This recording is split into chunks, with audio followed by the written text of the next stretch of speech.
북핵 때문에 한반도에 전쟁이 안 난다는데 북한 핵무기에 대한 한국 정부의 태도는 누가 집권하든 상관없이 핵폐기였습니다.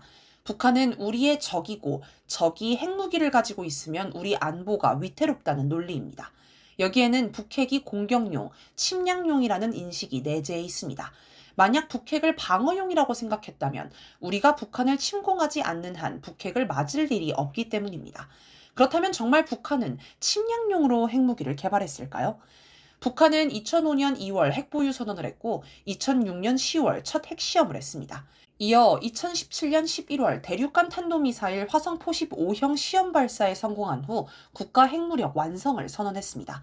그렇다면 2017년 11월을 기준으로 그 전후에 북한의 태도가 어떻게 바뀌었을까요? 만약 침략용이었다면 더 거칠어졌을 것이고 북한의 주장처럼 방어용, 전쟁 억제용이었다면 뭔가 다른 모습을 보였을 것입니다. 예를 들어 친구를 괴롭히기 위해 무술을 배운 학생은 주변 사람을 함부로 대하면서 위협하거나 때릴 것이지만 반대로 자신을 지키기 위해 무술을 배운 학생이라면 조용히 무술을 연마하며 평소에는 공부에 집중할 것입니다. 북한이 국가 핵무력을 완성하기 전에는 미국을 위협하는 거친 표현이 종종 나왔습니다.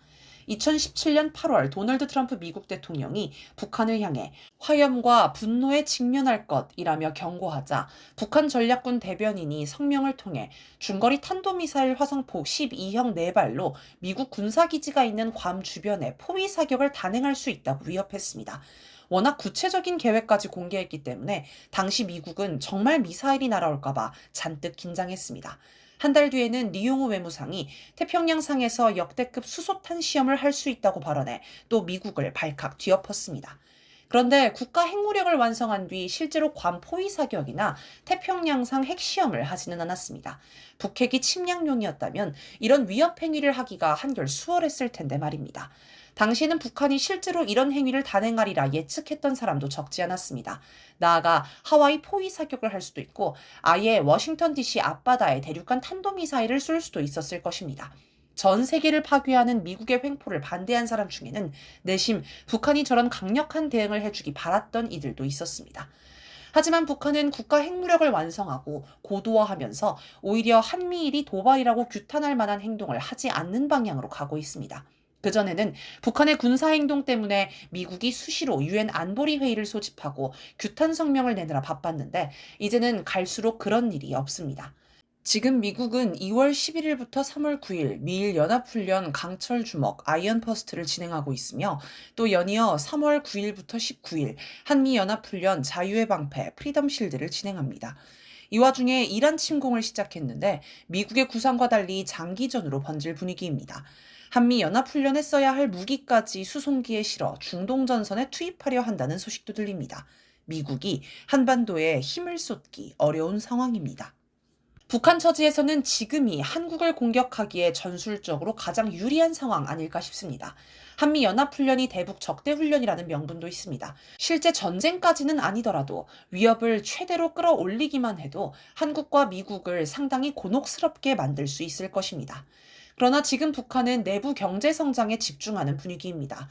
2월에 있었던 조선노동당 제9차 대회에서도 향후 5년의 총적 목표를 두고 북한 사회의 안전 공고화 단계, 점진적인 질적 발전 단계를 만드는 것이라고 했습니다. 즉, 북한 사회를 안정적으로 다지면서 질적 발전을 이루는 데 관심을 집중하고 있는 것입니다.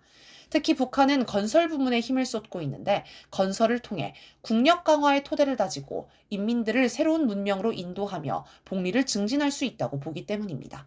북한은 지난 5년 동안 평양 화성지구 등의 6만 세대 규모의 신도시를 건설했는데 여기서 멈추지 않고 향후 2년 동안 화성지구를 행정구역의 표본으로 전변시키기 위한 건설을 더 진행하겠다고 했으며 전국의 도 소재지들을 치대적 요구에 맞게 개변시키는 사업을 연차별로 추진한다고 합니다.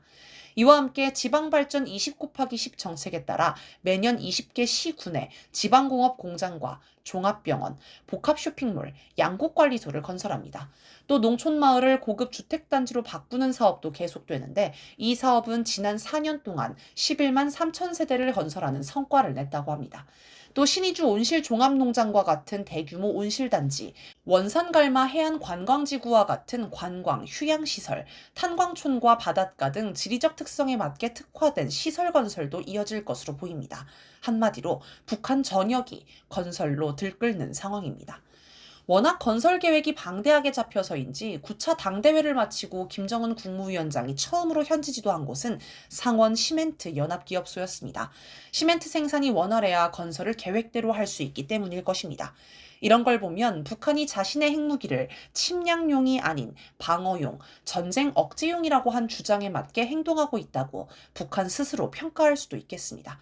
북한의 논리는 국가 핵무력을 완성했기 때문에 미국이 침공을 못하고 그래서 경제 건설에 집중할 수 있다는 것입니다. 그래서 북한 국민은 아마도 우리 핵무기는 미국의 침략용 핵무기와 달리 집도 주고 공장도 주는 인민사랑의 핵무기라고 여길 수 있습니다. 북한 언론도 북한의 핵개발을 두고 인민사랑의 결정체라고 주장했습니다. 올해 들어 미국이 베네수엘라와 이란을 침공하자 어떤 이들은 다음은 북한 차례라는 얘기를 합니다. 북한이 군사적으로 미국을 가장 심각하게 위협하고 있고 전 세계 반미운동의 선두에 있으므로 미국이 벼르고 있다는 것입니다. 하지만 대다수 전문가는 미국의 북한 침공이 비현실적이라며 고개를 젓습니다. 북한에는 미국 본토를 공격할 수 있는 핵무기가 있으므로 안 된다는 것입니다. 지난해 6월 미국이 이란을 공습했을 때도 일각에서 다음은 북한이라는 소리를 했습니다. 그러자 당시 주한 미국 대사대리였던 조셉 유는 2025년 6월 24일 한국언론진흥재단 세미나에서 세상은 원래 불공평하다라고 설명했습니다. 상대국의 핵무기가 있느냐 없느냐에 따라 미국의 행동이 다를 수밖에 없다는 것입니다. 북한의 핵무기 때문에 미국이 침공을 못한다는 말은 북핵 덕분에 한반도에 전쟁이 일어나지 않는다는 말로도 생각할 수 있을 것입니다. 미국의 이란 침공을 두고 은우군 광주대 교수는 2일 자신의 페이스북에 트럼프 효과, 사람들은 북핵이 한반도에서 전쟁 억제에 도움이 된다고 여기게 될 듯이라고 적었습니다. 이런 주장에 공감하는 사람이 꽤 있을 것입니다. 윤석열이 계엄의 명분 때문에 어떻게든 북한을 도발해 전쟁을 일으켜보려고 했지만 끝내 실패한 것도 결국 북한 핵무기 때문이라고 하는 사람도 있을 수 있습니다. 만약 북한의 핵무기가 없었으면 윤석열이 무인기로 끝내지 않고 직접 북한을 침공했을 것이고 미국도 이를 승인했을 것이기 때문입니다. 이걸 보면 북한의 핵무기가 한국의 민주주의에도 도움을 준다고 볼 수도 있겠습니다. 이 글의 초반에 만약 북핵이 방어용이라면 우리가 북한을 침공하지 않는 한 북핵을 맞을 일이 없어서 우리에게 위협이 되지 않는다는 논리를 소개했습니다. 다시 보니 북핵 때문에 힘을 쓰지 못하고 피해를 본 건 북한을 침공하고자 했던 트럼프와 윤석열 정도인 것 같습니다. 그런데 지난 2일 이재명 정부에서 이상한 일이 있었습니다. 노사모, 노무현을 사랑하는 사람들의 모임 초대 대표였던 배우 명계남 씨가 황해도 지사에 임명된 것입니다.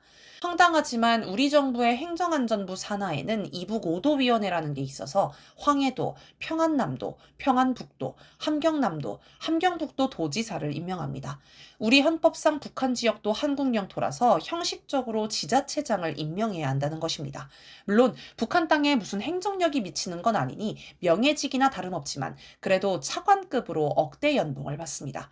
그래서 이북5도위원회를 없애야 한다는 목소리도 나오고 실제로 관련 국회 청원도 올라옵니다. 북한 관계 개선에 의욕을 보이는 이재명 정부가 여전히 이북5도위원회를 가동하고 친노 인사로 유명한 명 씨를 황해도 지사에 임명한 건 매우 이해하기 어려운 모습입니다. 북한을 국가로 인정하지 않고 한국이 직접 통치하겠다는 굳은 의지의 표명이기 때문입니다. 이보다 더한 북한 멸시가 어디 있으며 이보다 더 흡수 통일 의욕을 시위하는 게 어디 있겠습니까? 그러고 보면 북한이 이번 9차 당대회에서 한국의 현 집권 정권이 겉으로 표방하는 유화적인 태도는 서투른 기만극이고 졸작이라고 평가했는데 그 정당성을 이재명 정부가 대주고 있다고 하겠습니다.